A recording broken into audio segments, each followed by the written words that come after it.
आपस का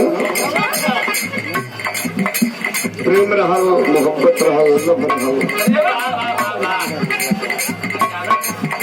अचानक एगो मेला में मिले का करार हो गया। मेला में मिले के बाद गुलशन बाबू तो आजकल ढेर बिहार का मेला ये हमारे म्यूजिक के गीत को आवाज म्यूजिक को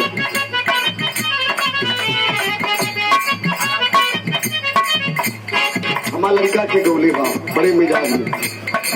का बोले बाबू आवा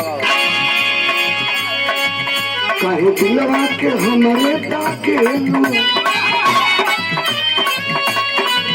काहे दिलवा के हमरे ताके लू गुस्सा में अच्छा ना लगे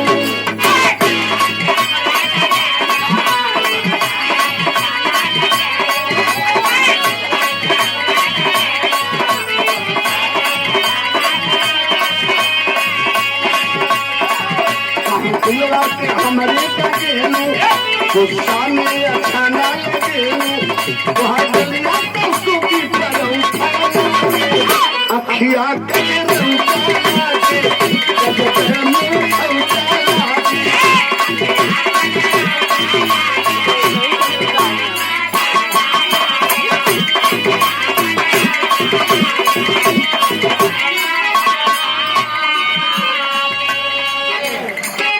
इतना सुंदर हो कहीं से कोनो कमी ना हो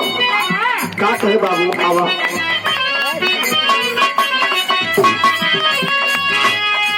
देरी पर तू चालू झोल हो कई दाई लभी उसको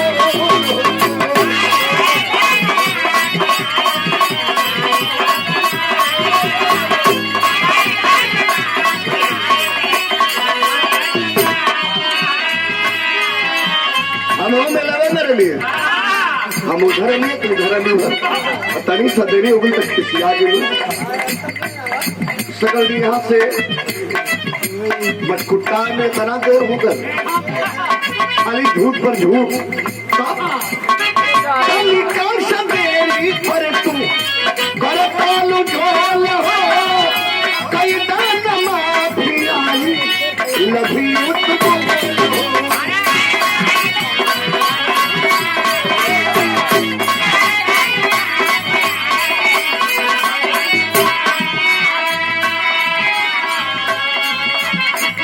श्रीमान मनोज